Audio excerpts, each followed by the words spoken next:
ngobrol gitu, yang mana yang nyaman gitu ya buat aku, buat Emir. Kita saling tukar pikiran juga sih. Terus juga kita ngikutin gimana kemauan Pak Sutradara, maunya gimana? sesuai cerita juga, tidak perlu diperlebih-lebihkan. Ini sesuai yang kalian tonton aja seadanya. Kita seadanya kan. Nanti kalau mau yang lebih di Pengantin Setan 2 ya.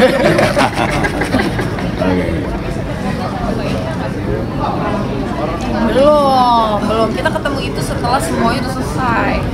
Baru ada kesempatan ketemu. Iya, pasti aku nonton podcastnya, terus aku ngikutin ceritanya juga.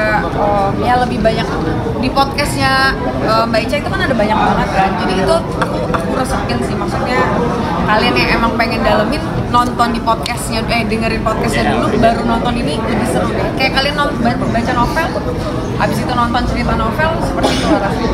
Berarti Mbak Ir sendiri sempat baca podcastnya itu berapa kali, mungkin diulang-ulang kan? Aku ulang-ulang terus sih, tapi sebenarnya nggak terlalu yang sering-sering karena itu kan bukan adegan ya, itu kan lebih ke cerita. Jadi aku lebih tahu gambarannya Echa dalam cerita itu seperti apa. Kalau Kak Emir sendiri? Iya, sama aku ulang-ulang. Karena kan aku cari teman. Tapi tahu cerita ini tuh ketika dapat tawaran film atau memang sebelumnya udah tahu? Enggak, sebelumnya aku nggak tahu sama sekali. Jadi beneran mulai riset karakter segala macam itu pas mulai reading.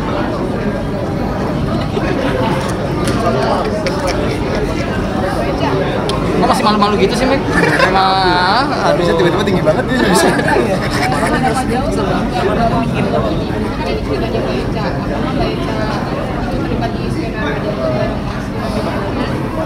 Kalau itu kan aku bukan ahlinya, jadi aku lebih percayakan sama tim RJL-nya ya? sama tim RJL-nya. Kalau dari Bang Kino sendiri sebenarnya value yang mau ditunjukkan apa sih? Terus juga secara packaging horornya sendiri juga itu bagaimana kalau di Pengantin Setan? Ya kembali lagi ini ya, premis yang mau sampaikan biar kita kalau rumah tangga akan komunikasinya baik dengan pasangan kita, bahwa pernikahan itu kan komitmen ya, kayak gitu, bagaimana kita menjalaninya, jadi tidak ada godaan atau apapun gitu.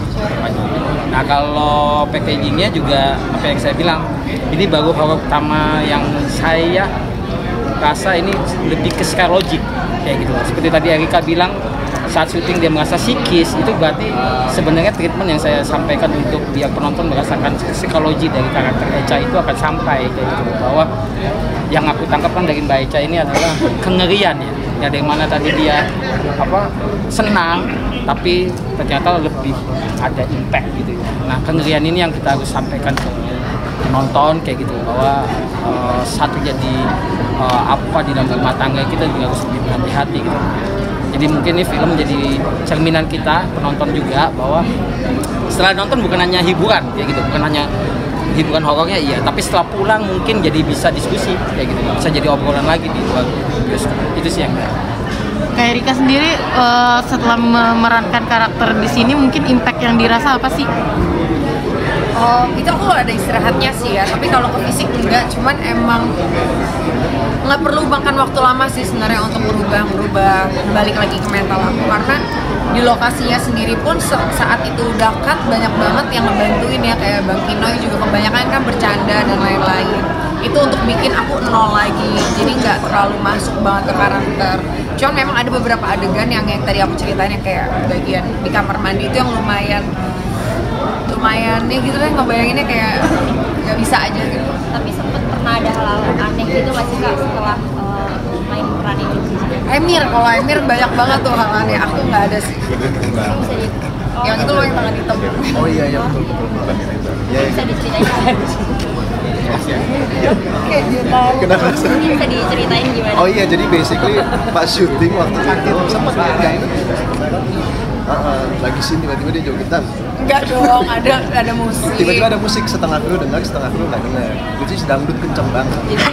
Di sound nggak. Terus aku lagi sini yang adegan gue di rumah berantem, tiba-tiba di lantai atas ada tangan hitam begini-begini terus saya gangguin gitu. Aku kira kru lah capek. Jindasinnya lagi party. Jindasin lagi party. Bisa jadi Jindasinnya lagi party. Tapi kayak begitu tipis lah. Selain itu syutingan aman banget. Kalau belajar kepercayaan atau agama Islam sendiri di sini jadi challenging nggak buat Erika sendiri gitu? Dan Challenging mungkin dari banget lah, challenging banget. Aku tuh belum siap loh sebagai, karena kan mayoritas Indonesia kan beragama Islam ya. Aku nggak mau sampai nantinya aku beradegan malah jadi salah-salah gitu di mata kalian, dari mungkin pengucapannya, terus juga pelafalannya dan lain-lainnya. Jangan sampai aku main-main gitu di sini. Jadi lumayan. Tapi nyaman nggak? Udah Siap memerankan ini.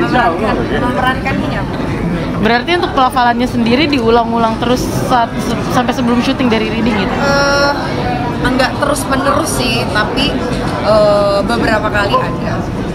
kalau buat Bang Kino itu jadi ini nggak Bang? Maksudnya kan itu jadi mungkin obstacle juga ya mungkin ketika waktu produksinya. Jadi obstacle jadi challenging-nya juga gitu ketika mungkin ada pemain harus belajar yang lebih banyak. Ya itu kembali lagi kita kan nuntut ya bahwa saya agama atau apa yang dianut adalah identitas kita kan. Tapi sebagai aktor yang baik ya saat dia mau berusaha untuk berusaha untuk mendapatkan karakter itu sih saya yakin kayak gitu akan jadi baik dan cukup cepat sebenarnya Erika waktu itu melafalkan itu kayak gitu ya.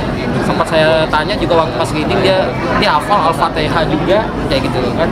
Karena mungkin waktu pas basicnya juga dulu dia sekolah di sekolah umum ya, bukan yang sekolah Katolik atau apa kayak gitu. Jadi mungkin belajar sosialnya juga sangat dekat sama teman-temannya gitu.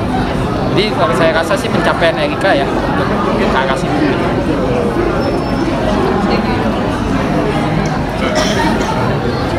Terima kasih. Ya? Oke, thank you.